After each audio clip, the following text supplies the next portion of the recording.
Welcome to my channel. In this episode, I'm going to be talking about what to look for when choosing a hard-body camper for your midsize pickup truck. Nissan Frontier, Chevy Colorado, Honda Ridgeline, Ford Explorer, Ford Ranger, GMC Canyon, Toyota Tacoma. Yeah, I soon learned that it's not easy to find a hard shell camper for a mid-size pickup truck. What I ran into had to do with how much you want to pay, the weight, and especially the size of the unit. Those are the considerations that I'm going to talk about today. Be sure to measure the distance between your wheel wells. The camper you choose cannot be wider at the base than the space between your wheel wells. This is the unit that I found that comes close enough for me to make the fit in my pickup truck.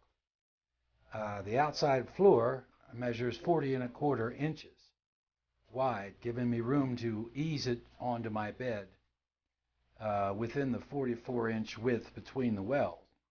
The overall length is 6 feet 9 inches.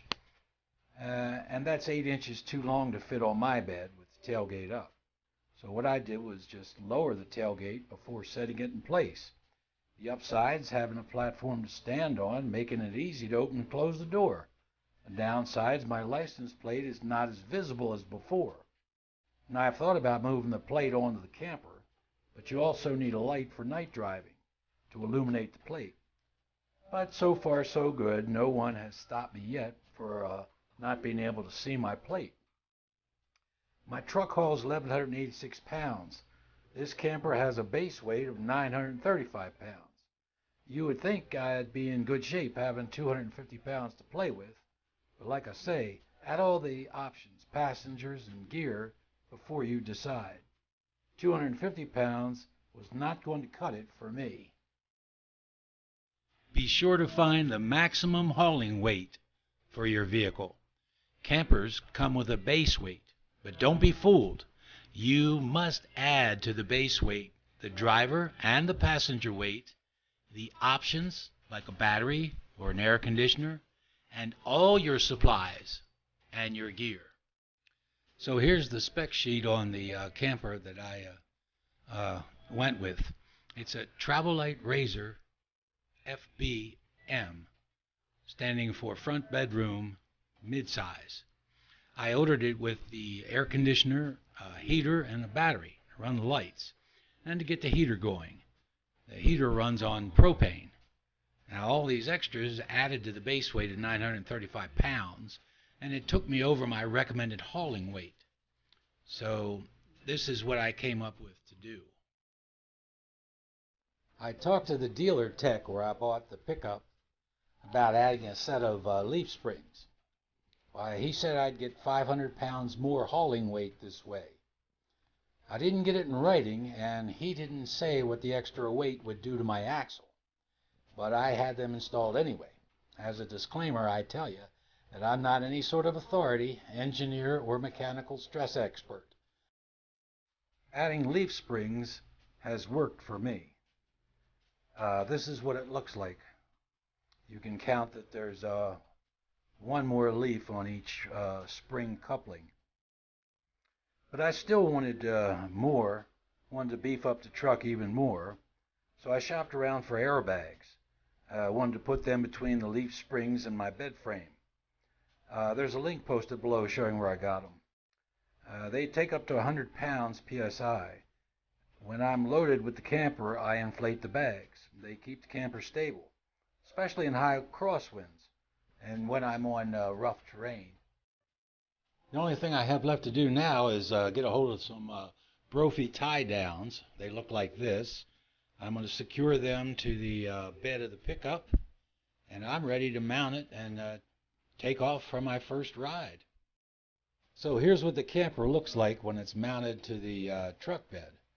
I'll show you pictures from several different angles, and it rides back there very nicely. And I've had it on, many runs, and very comfortably was able to sleep over and cook a hot meal when I wanted to. So, here's some pictures of one of the trips I've taken. That's what the rig looks like when it's mounted. Here's another view of it. And with the airbags and the leaf springs, it works out just fine. In fact, I've even had the thing on the bed of the truck while I pulled a trailer and a side-by-side. And even with that, my midsize was able to do all the work. There was a comfortable bed to sleep in. I also had an air conditioner when it was hot out in the desert Southwest. Of course, you have to plug that in. You can't run that any other way. And then I've got a kitchen unit here to make a hot meal. I have a couple of drawers and some storage for the kitchen. I've got a fan up in the roof, which is real good for exhausting or blowing air in. I've got some more storage space here and a stereo radio. To get a better idea of what's in the camper, here's the salesman giving you his pitch. On the right, you'll notice the kitchen, which features a single bowl sink and a high-rise faucet, a 2-burner stainless steel stovetop, 2 drawers, and also another storage area here. Up above, you have 2 large overhead cabinets. In the middle, really nice, you get a huge mattress, it sleeps 2 adults comfortably, and underneath is a large storage area that gives you access to put a cooler or any of your goods, and it's all in the gas strut, so it holds itself open when you're using it. Over here you'll see another netted storage area, also an air conditioner, which is 5,000 BTU, which is plenty to keep the space cold. A huge countertop here, and also over here, you're not noticing it probably, but there's a phone and computer docking station, so you can keep your phone charged and still have access to your computer. Here's a 12,000 BTU furnace to keep it warm. That's a lot of comfort in such a small space. The Razor fits my short bed with the gate down and goes between the wheel wells. At 935 pounds base weight, the Razor is the lightest hard-body camper I could find. The unit rides well and is easy to unload. Here is the Earth 400. This unit comes in at $43,000, and you have to extend the top to get in. How can you stay warm and safe in a soft-sided camper? For me, this unit was way too expensive and didn't fit my comfort needs. Here is the Kimbo, coming in at $23,000 with a base weight of 1,100 pounds. It's an attractive hard shell if you can afford the price. What about the weight? If you have a new Tacoma properly equipped, meaning you've spent big bucks, you can haul a maximum of 1,440 pounds.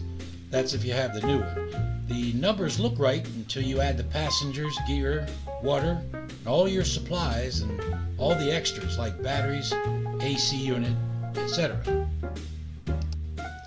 Next up is the Travelite 625 SL, coming in at 1,285 pounds dry weight with a price tag of $15,000. I like this unit, but $15,000 is a lot to pay, and the weight is still just a bit too much for my taste. I suppose I could have purchased a unit like this. There's no problem here with the amount of money you spend. It certainly fits in the bed, and there's no problem with the weight either. After all the research I did, I chose the Razor as my travel camper. The weight of the camper hasn't damaged my Nissan and was not a drag on the motor or transmission. The Razor fit the dimensions of my truck bed with the tailgate down, and the price at around $13,000 was the least expensive and most practical sleepover rig on the market that I could find. Now, I've enjoyed traveling around with this camper. I hope this video is helpful to you in deciding on the camper that's right for you. Well, I've made a decision to stop traveling using my Razor because I've taken on a new challenge. I'm starting my own build using this new ProMaster 2500. If you want, you can contact me about buying my razor at a greatly reduced price of $9,500. The camper is still in great condition and has a much better bed than the one that came.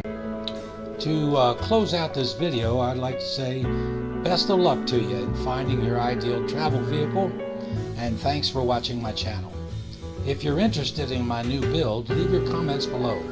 Enough interest will get me to upload videos of the build and share my techniques.